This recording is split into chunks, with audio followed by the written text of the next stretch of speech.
Hi, everybody. My name is Rafa Lombardino, and this is Translation Confessional.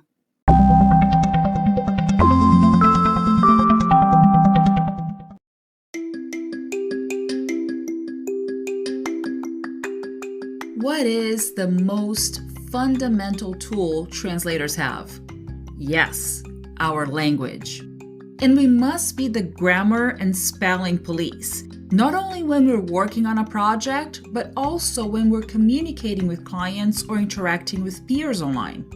We must use our languages well at all times.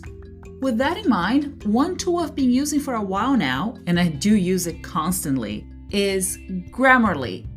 I've activated it on my email so I don't make any mistakes when sending a message to a client. I also have it available to me in Google Drive, so I can use it when reviewing my students' translations into English or when I'm writing my own articles and brainstorming podcast episodes.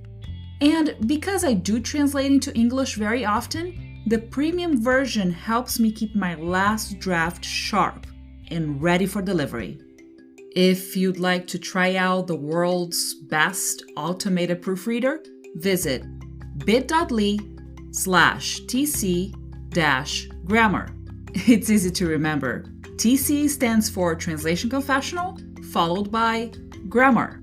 Once again, you can visit Grammarly at bit.ly/tc-grammar. Keep your English sharp.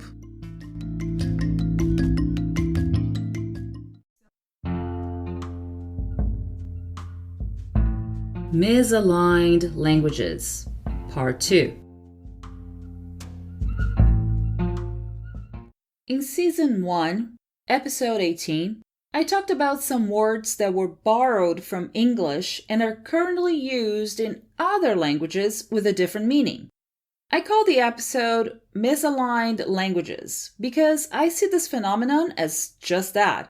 Two languages that are not aligned when it comes to the meaning and function of the very same word. Some people were confused, thinking I was talking about false cognates, also known as false friends, but that's not it.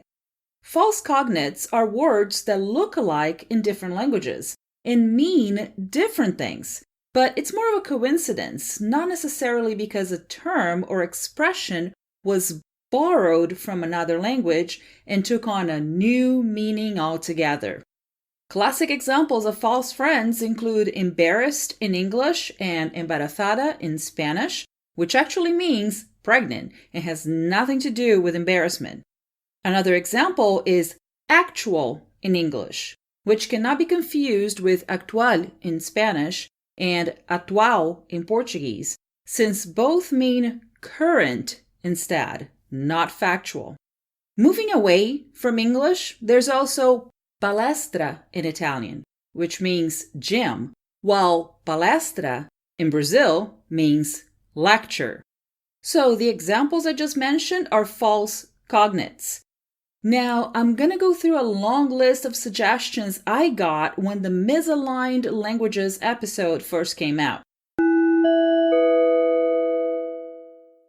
Let's start out with some computer-related terms, since technology moves so fast, and having English as a dominant language in this field, other languages end up borrowing terms from it and kind of applying them differently. The first one is laptop in English, which is used as notebook in Brazil. Is notebook computer understood in English as a portable computer? Yes. But the more popular name for it in English is laptop. Is laptop understood in Brazil as a portable computer? You bet.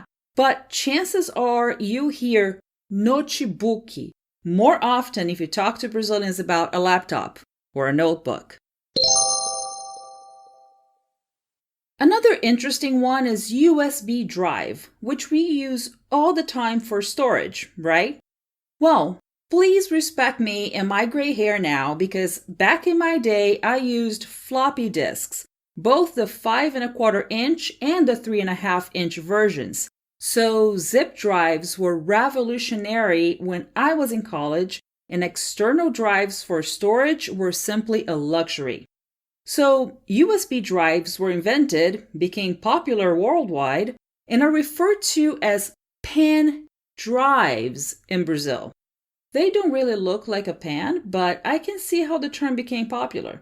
And then came cloud storage, so USB or pen drives will soon become vintage, right? Here's another interesting one. You know those overhead projectors teachers and speakers sometimes use to project slides onto a screen during a presentation? We call it datashow in Brazil. Is data show understandable in English? Yeah, kind of.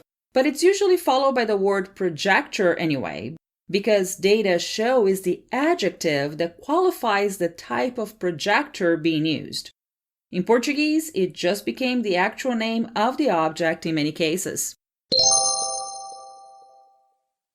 There's also one that may cause some confusion for international travelers, and I was reminded of it by fellow Brazilian translator Andressa Medeiros. So if you have an unlocked smartphone, that is, one that you can use with local carriers wherever you may be traveling to, what you need is a SIM card that will allow your phone to use the service of a local phone provider. Well, in Brazil, we simply call it a chip, that is, a chip. Whenever I'm in Brazil, I get to buy a prepaid SIM card so I can use my regular phone. All I have to do is go to a phone provider kiosk or store at the mall, or even a newsstand, to buy a chip. Now, if I'm traveling somewhere else, let's say the UK, and I ask for a chip for my phone, I might get a puzzled look, because what I should be asking for is a SIM card instead. Last one in the technology-related segment, and it's a fun one. Screenshot, especially nowadays when there are so many gotcha moments in social media, right? So a screenshot is usually referred to in Brazil as a printscreen or printscreen. The term is totally understandable in English, and it's the actual name of a key on your keyboard. Yeah, look at your keyboard right now if you're by your computer. Can you see it? It's usually at the top right corner, near Enter, Backspace, the numpad, to the right of all the function keys from F1 to F12. Yeah, so that's the name that's stuck with Brazilians when they say, "Dê print screen na tela," to ask someone if they got a screenshot of some evidence that may be needed in the future. Here are some more quick terms I was reminded of by fellow translators who listened to the Season 1 episode and contacted me directly, or refer me to a list that has been compiled on a Facebook group called Tradutores, Intérpretes e Curiosos. That is, translators, interpreters, and those curious about the segment, which is affectionately referred to by TIC, or TIC. Tamara Barilli updated me on a funny term. I had mentioned how in Brazil we call a billboard sign an outdoor, or outdoor. So Tamara let me know that Brazilians are now referring to the advertisement on a bus as a busdoor. So it has nothing to do with the door to a bus, but the actual ads placed on buses instead. Mônica Aragão reminded me of how we say folder or folder in Brazil when referring to a leaflet, a flyer, or a small brochure. It makes sense since we get to fold this kind of advertisement, right? Gabriela Coelho also mentioned how we call a crop top in Brazil by something that uses English words but has nothing to do with this specific piece of garment. We refer to crop top as baby look or baby look. Yes, that's what we call this kind of shirt, maybe because it's too small, like baby-sized, when worn by a teenager or a grown individual. Someone also mentioned how the term underscore, which we use when spelling out a URL, email address, or password to indicate that little low dash, is actually referred to in Brazil as underline or underline instead. I actually remember that from my college days when I was giving someone my email and was corrected because I referred to underscore as traço baixo, as low dash. So the person I was talking to repeated it after me and said, underlining. Okay then, sorry about that.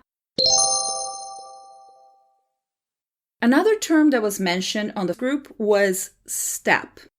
The first thing that comes to mind in English is each step you take as you're walking, or each step on a set of stairs, or at an entrance, as in the expression, "What's your step?" Well, in Brazil we say stepe or step to refer to a spare tire. I had totally forgotten about it, but I've heard it many times in Portuguese. One very interesting misaligned term is show. Well, first of all, I may be dating myself here if this slang is no longer used by millennials and everyone else who is younger than me and didn't live through the 90s in Brazil, okay? But back in my day, the youth in Brazil used to use it as a synonym for cool. So, that's cool became que show. It's also used to refer to music events.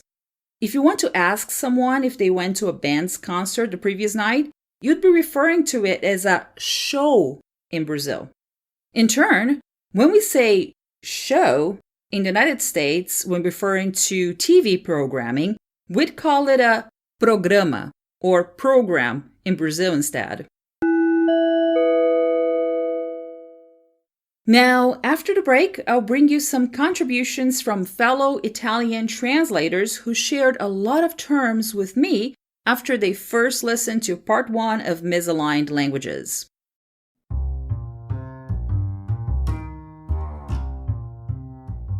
Before we continue, I wanted to tell you about Better World Books. It's a great website to search for new and used books in several categories. You can find textbooks about translation, interpretation, and languages, as well as translated and original fiction and nonfiction. Some deals qualify for free shipping, which can really come in handy when you're on a budget.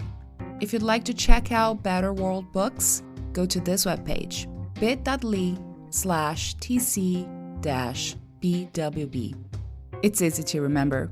TC for Translation Confessional and BWB for Better World Books. Once again, the webpage is bit.ly/tc-bwb. Hope you like it. As I mentioned before the break, Italian translators contributed a lot of terms that are being used in Italy and were borrowed from English. Heather Watson actually suggested a couple of articles that I'm adding to this episode's description. One article is in English and the other one, which is more extensive, is in Italian. So check them out. I'll just mention some of the terms you may find in those articles because they were suggested directly in response to Misaligned Languages Part 1. Marie-Eve Rosette suggested the expression fare footing, or to do the footing, for jogging. I thought it was amusing because we call it fazer Cooper in Brazil, which refers to the Cooper test that was created in 1968 by Kenneth H. Cooper as a military physical test in the United States. It's really funny how jogging became two different words in English in both Brazil and Italy. Now, the word jogging has another meaning in Italian, as Christy Redhead pointed out. It's actually what we refer to in English as leggings, so Italians call it pantaloni da jogging, or simply joggers. Another term that falls in this very same category is the word box.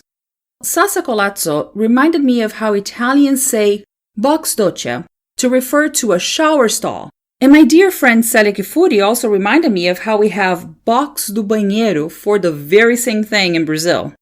Sometimes you use a term so often you even forget to think where it came from, you know? Now, Italians went a step further and also used the word box for a closed parking space. That is, a garage, as indicated by Cynthia Caimi and George Young. Sara Benatti suggested flipper as the Italian term for a pinball machine or any arcade games. That's another coincidence where Italy and Brazil cross paths because we call these gaming machines fliperama, and I think neither of them have anything to do with Flipper the dolphin. Finally, Fulvio Novi gave me 2 suggestions for words that Italians borrowed from English. One is shopper, which refers to shopping or grocery bags. The other term he highlighted was recall, which instead of meaning that a product has been recalled, as in being collected by a manufacturer because of some issues that were later identified with it, the term recall in Italy simply means to call back on the phone. I have a short list of terms in French that were also suggested to me. Danette and Ange told me that relooking, as in looking again, is used in French to mean makeover. So if you get a makeover, you're changing your look, or relooking, so to speak. She also said that French speakers use the word golf for cardigan, probably because people who play golf wear a cardigan when it's cold outside. Now, the interesting thing when receiving all these comments from listeners was that French speakers turned the tables on English and also suggested some French words that were borrowed by English speakers and became something else entirely. Danette pointed out that entrée means starter in French, but it somehow has become the main dish in English. Michael Hall reminded me that matinée means morning in French, but it's used in English to refer to events that happen late in the morning or in the afternoon, such as the matinee session at the movies, for example, whose tickets are cheaper when compared to the primetime show. And even though I don't speak French, I'm always fascinated by the connections it has with the Romance languages I do speak. So it was a pleasant surprise when Heather Ross pointed out that the word, pardon my French, Marmite, means earthenware cooking pot. But in English, it became the name of a UK brand for yeast spread, Marmite. I've never tried this kind of spread, but I enjoyed learning where the term marmita in Portuguese comes from.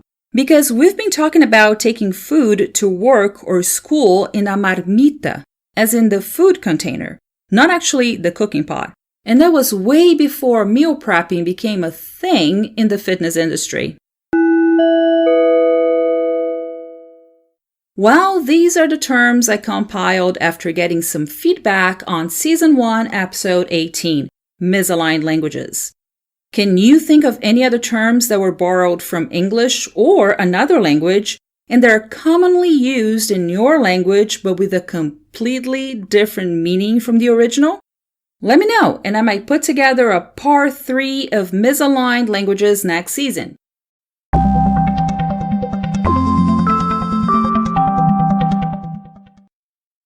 Send me an email at rlombardino@wordawareness.com or leave a voice message on my Anchor page.